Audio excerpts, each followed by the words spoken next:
Bonjour et bienvenue à cette entrevue avec Myriam Beaudoin. Bonjour Myriam. Bonjour. Bienvenue ici à la Bibliothèque Robert-Lucier de Repentigny. Merci beaucoup. Ton livre Épiphanie, qui est paru en 2019 chez Le Méac, c'était notre livre chouchou du mois de mai, en l'honneur de la fête des mères. Bien sûr, c'est un livre où il est question de maternité, de désir de maternité à tout prix.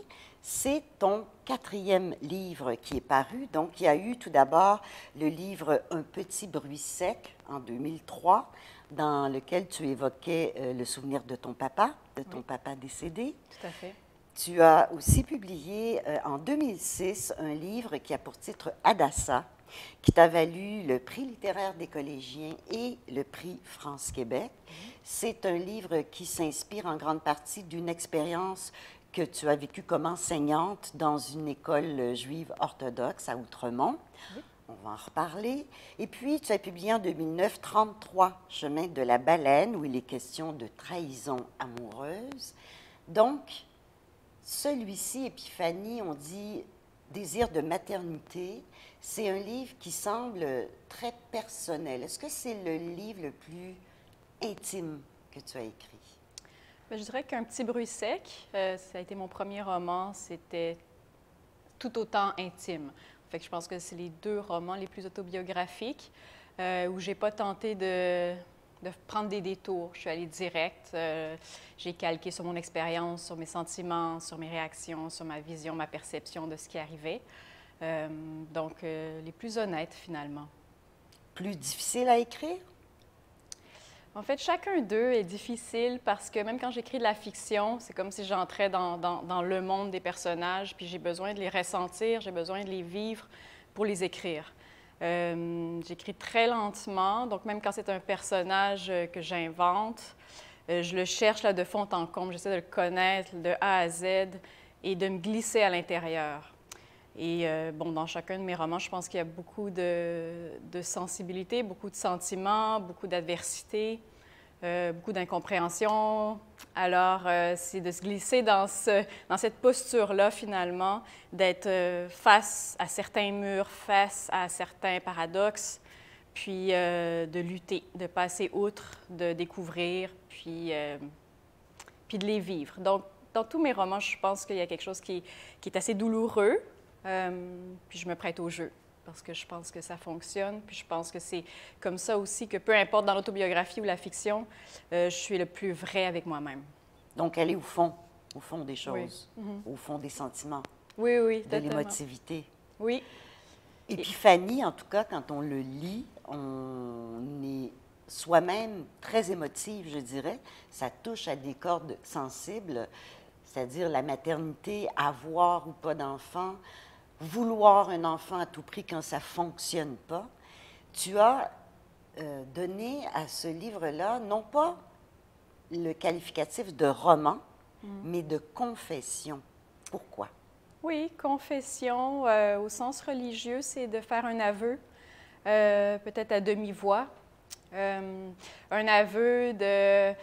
Bien, en fait, c'est dit aussi dans la dédicace, c'est pour ma fille, Épiphanie, et puis c'est pour lui dire, bien, excuse-moi, voici le secret de ton arrivée au monde, et puis excuse-moi de ne pas avoir été capable moi-même de te mettre au monde.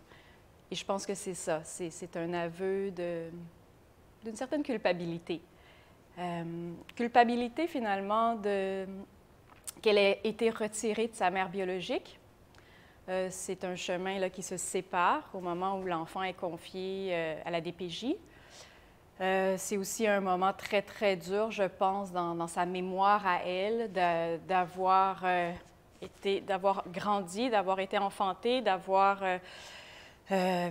entendu la voix de sa maman, le battement du cœur de sa maman biologique, puis tout d'un coup, plus rien.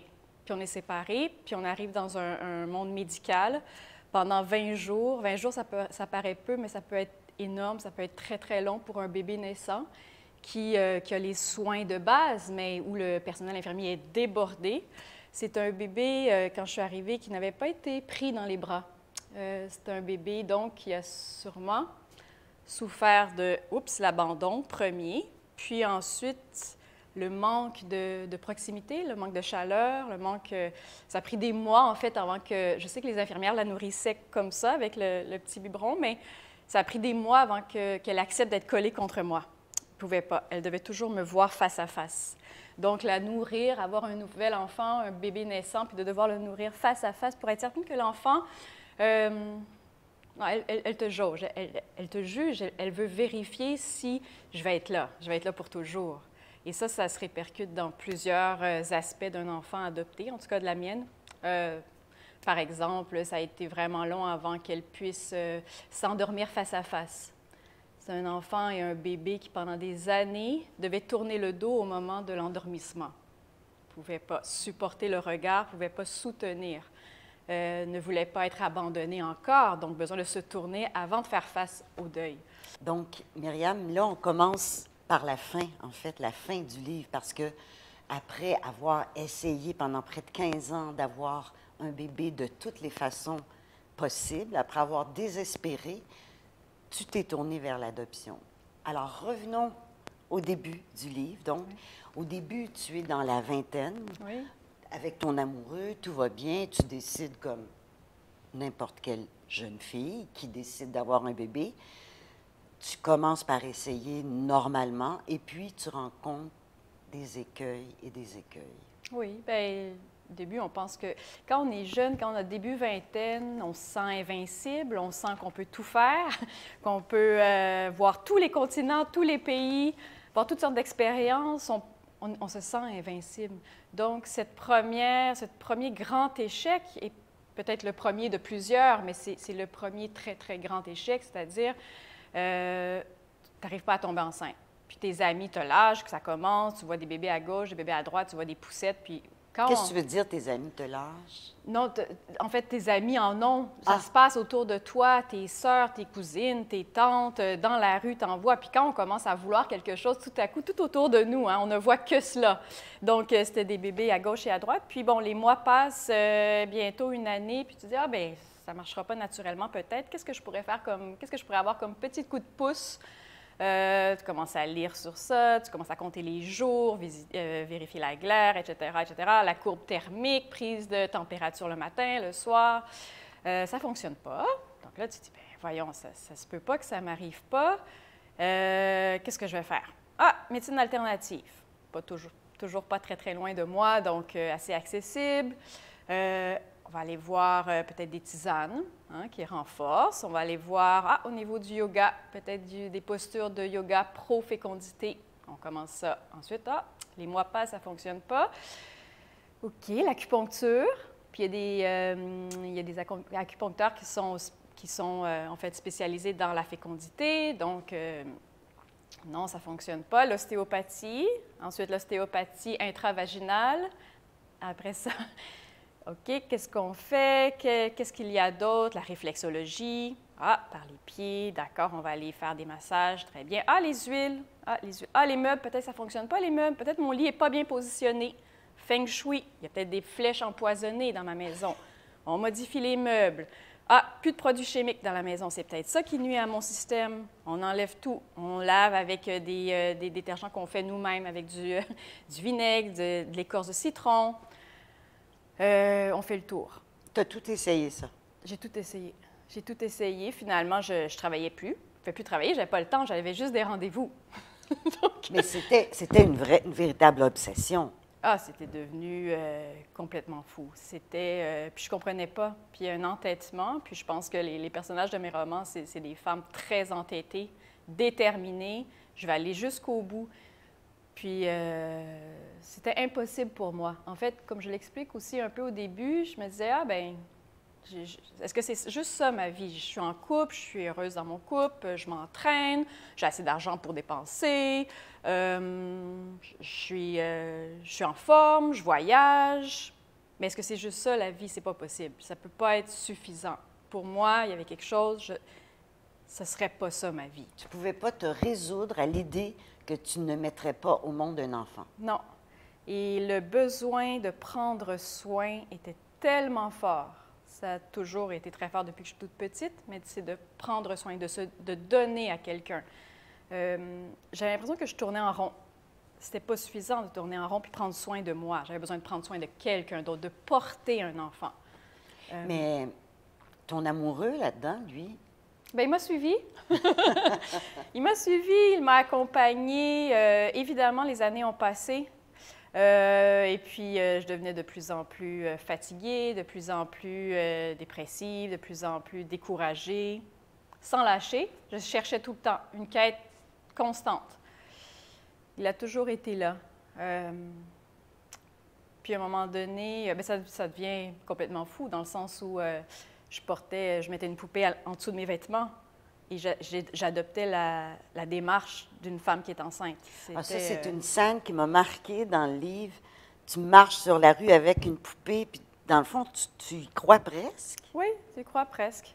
Tu as besoin de ça. Je vais trouver une façon de pallier à cet handicap-là, de ce trou dans ce ventre, je vais le bourrer de coton, je vais le bourrer d'une poupée. Puis là, je vais avoir la démarche, la stature d'une femme qui est enceinte, puis qui a réussi, qui va l'avoir, son bébé. Ça va très loin. Puis à un moment donné, ton amoureux, il t'a vu sur la rue. Le bébé est tombé, je me suis effondrée, puis j'ai dit, bon, mais là, ça fonctionnera plus, là. Ça marchera plus. Et on est allé en procréation in vitro, donc ça a été toute une histoire aussi. C'est des années de prise d'hormones contre les jours, les follicules, l'échographie, les prises de sang, la médication, les piqûres. Là, ça a été d'autres 4-5 années de suite aussi avec ça. Mais personne ne pouvait expliquer pourquoi ça fonctionnait pas. Non, c'est ça. C'était l'infertilité inexpliquée. Je ne pouvais pas expliquer. Donc, là, à un moment donné, je me suis rendue au bout de ça. Puis ça, c'est très, très épuisant physiquement, psychologiquement, mais physiquement. Puis en plus, il y a toute la pression sociale, puis l'espèce de culpabilité de « bien, si ça ne fonctionne pas, c'est peut-être parce que justement, tu es trop stressé, c'est peut-être parce que tu ne dors pas assez, c'est peut-être parce que tu y penses tout le temps. » Donc, il y a aussi tout... C'est comme si, c'est moi aussi la coupable, c'est à cause de moi que ça bloque, parce que c'est une infertilité inexpliquée, c'est sans doute moi qui bloque le processus. Donc, finalement, j'arrive à un moment de ma vie, je me dis, OK, là, c'est soit je me terre dans un trou ou je me tourne vers la religion, vers la foi, vers l'accueil, vers la bonté, vers la bienveillance.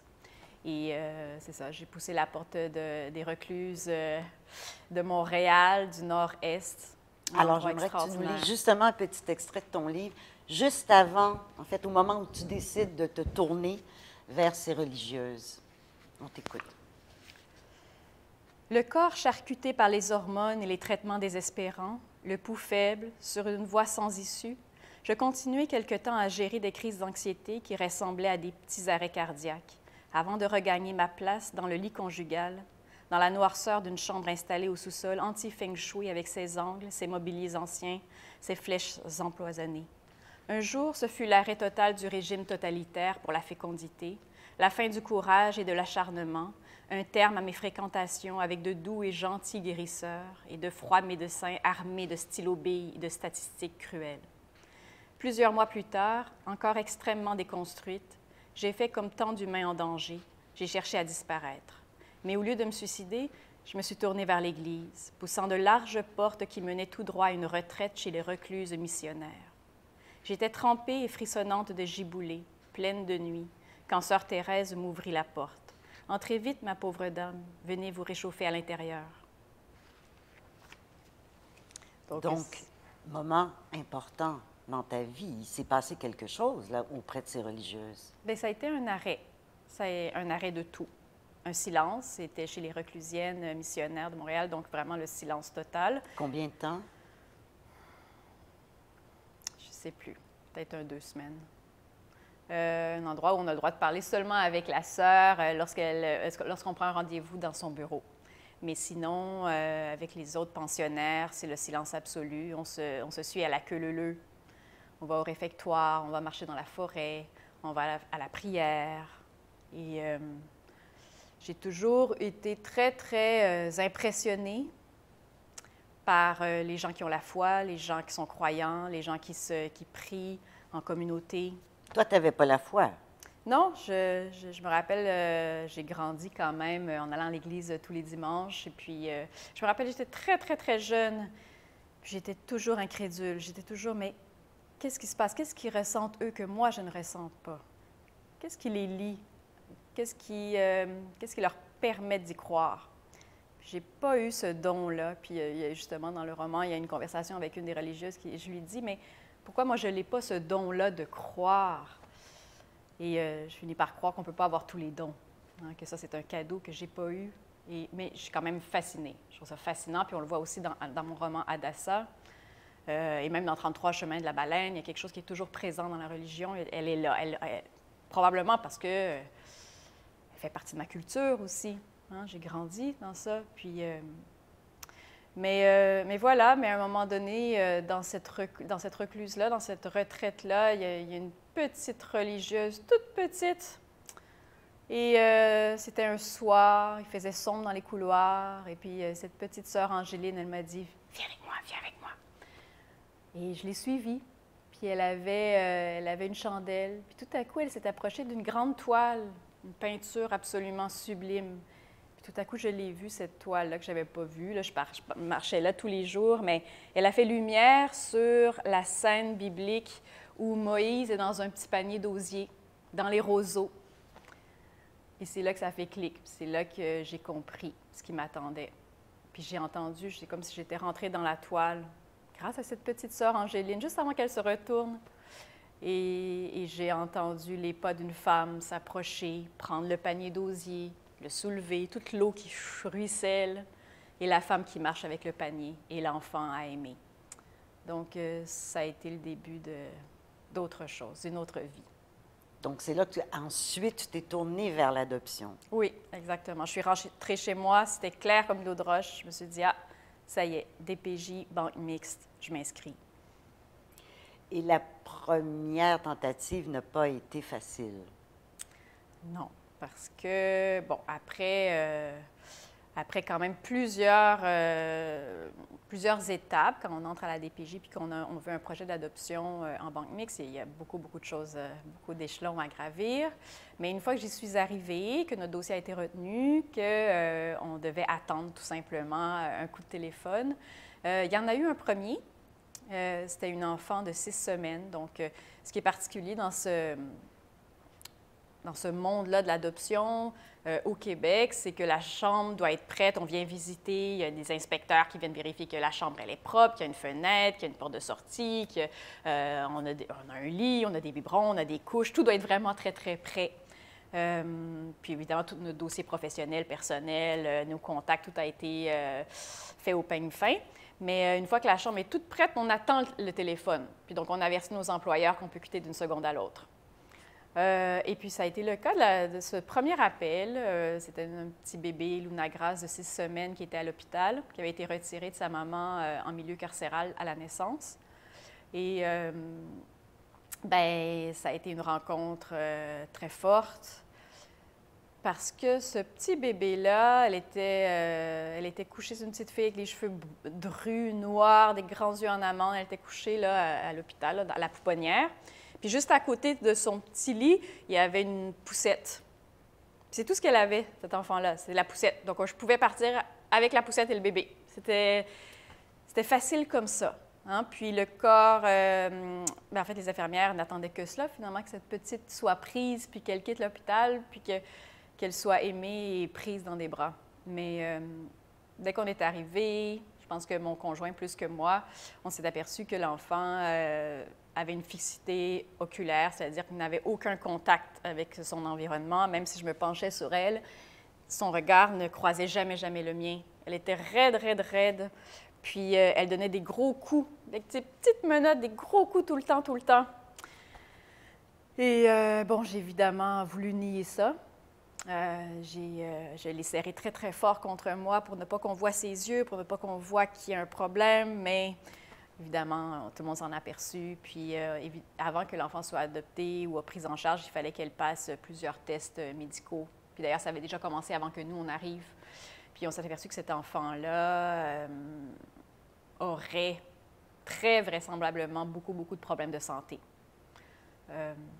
Puis mon conjoint a tout de suite dit non, c'est impossible. On ne s'en va pas vers ce type de parentalité-là. Je ne suis pas prêt, on n'a pas les outils. Alors, ça a été un gros choc émotif parce que quand ça fait presque 15 ans, justement, qu'on attend d'avoir un bébé, puis que le bébé est là, puis on peut partir avec la poussette, même pas de bagages, rien, pas d'au revoir, puis qu'il faut dire non, c'est très difficile. C'est très difficile parce que c'est comme si pendant toutes ces années, mon cordon ombilical avait poussé, puis il était prêt, il pouvait se fusionner en une seconde. Ça pouvait être ma petite fille. Puis peu importe comment elle se développerait ou pas, je serais là. Ce serait mon enfant. Mais c'est un projet d'adoption qu'on avait décidé de faire à deux. Puis je tenais aussi beaucoup à mon mari. Donc, je ne serais pas partie toute seule avec elle. Je n'aurais pas brisé mon couple pour prendre cet enfant-là. Mais ça a été extrêmement douloureux. Puis encore aujourd'hui, j'ai l'impression que ça a été mon premier enfant mort-né. J'ai toujours une pensée. Puis c'est pour ça que c'est important pour moi de la mettre dans mon roman Épiphanie. Et comme je dis, je ne l'explique pas encore à ma fille Épiphanie, mais je lui dirais un jour, ça a été le premier bébé, là, qui a peut-être permis que tu arrives après, mais première étape.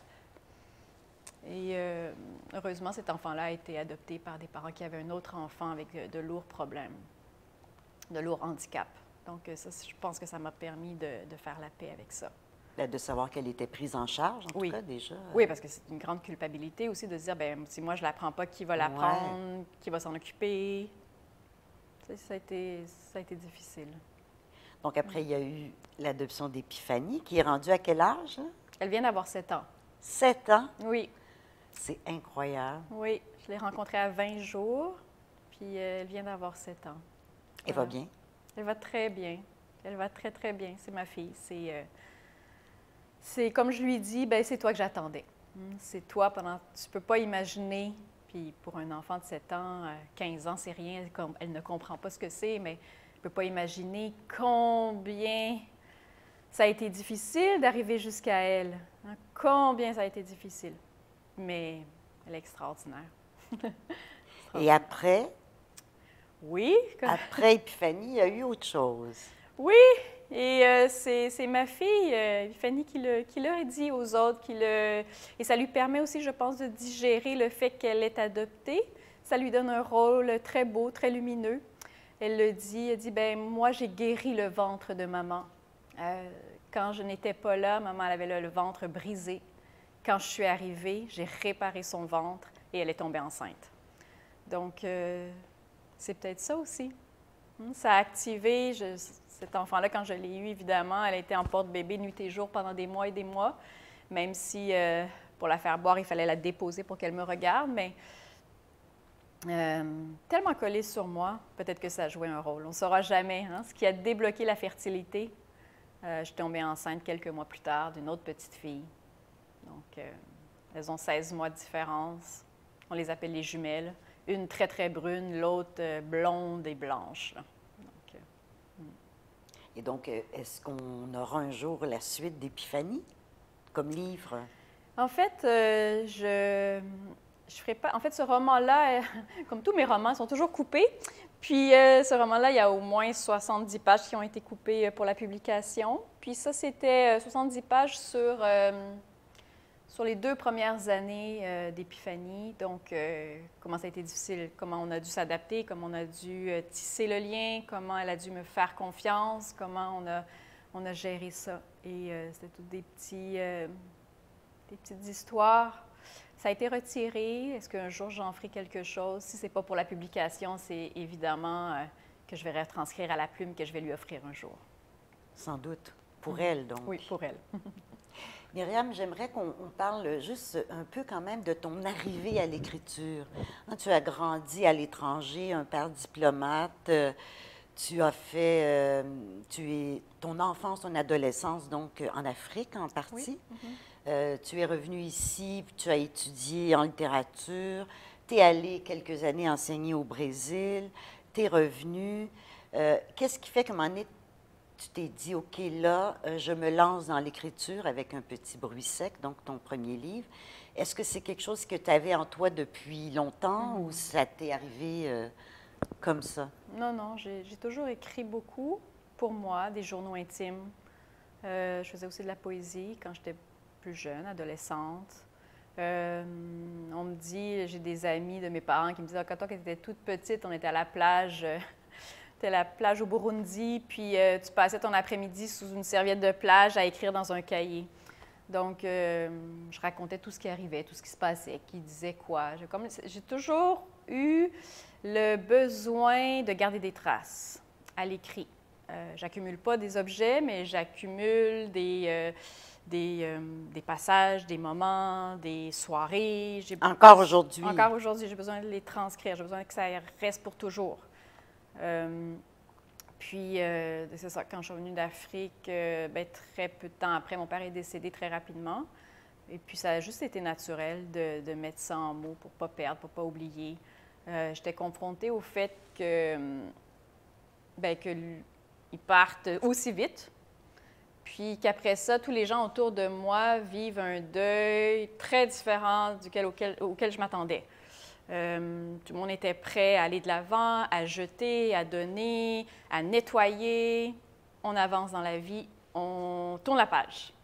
Puis moi, j'ai eu besoin de transcrire beaucoup de choses dans cette page qui est devenue un roman avant de tourner la page. Je ne pouvais pas croire qu'on se débarrassait tout de suite d'une mémoire, que le lendemain, on allait magasiner, qu'on achetait des fleurs. C'était pour moi impossible. Donc, j'ai eu vraiment ce besoin de garder une trace. Puis dans ce livre-là, intime, assez poétique, je lui écrivais des lettres. C'est comme ma façon de communiquer avec un mort, c'est de dire, bien, je vais lui envoyer des lettres, puis je vais voir s'il va me répondre, ou en tout cas, je vais lui demander de revenir. Je vais te raconter ce qui se passe, c'est grave, on veut se débarrasser de toi, de ta mémoire. Je t'écris pour te le dire, puis reviens. Donc, ça a été ma première démarche. Je ne pensais pas le publier, là, je l'avais vraiment écrit pour moi, puis pour lui. Et c'est ça, c'est mon conjoint qui est encore celui d'aujourd'hui, qui a trouvé ça dans un tiroir, puis qui a dit, mais voyons, ça n'a pas de sens, c'est beau, il faut le partager. On ne peut pas le garder juste pour toi. Et je pense que ça a été le premier qui m'a dit, ben vas-y, envoie-le dans des maisons d'édition, je pense qu'il y a quelque chose là. J'aurais pas pu penser, j'ai toujours écrit, mais je n'ai pas pensé que le métier d'écrivain pouvait être pour moi, que ça pouvait être pour tout le monde, finalement. Pas penser que je ferais ça plus tard. En terminant, est-ce que tu travailles donc sur un livre, là, en ce moment? Oui, j'ai recommencé à écrire il y a environ 6 mois. Maintenant, je suis dans la recherche. Donc, je fais toujours ça, de la recherche, avant de commencer de m'asseoir. Puis, normalement, quand j'ai fait assez de recherche, puis j'ai travaillé tous les chapitres, quand je m'assois, ça sort tout seul. Oui, c'est un roman qui traite de qu'est-ce qui arrive, comment on agit, comment on se présente face à la fin. On arrive à la fin de quelque chose, d'une route, il n'y a plus rien après. Comment on fait face à ça? Avec presque rien, la nature. On a juste la nature. Qu'est-ce qu'on fait? Combien durent les minutes? Combien durent les secondes? Qu'est-ce qu'on en fait? Il ne nous reste plus rien, il ne nous reste plus de temps. C'est fini. Alors, je travaille sur ça présentement. Point d'interrogation. Qu'est-ce qui arrive? Oui. Merci beaucoup, Myriam, d'être venue nous voir aujourd'hui à Repentigny. Et merci à vous d'avoir été là.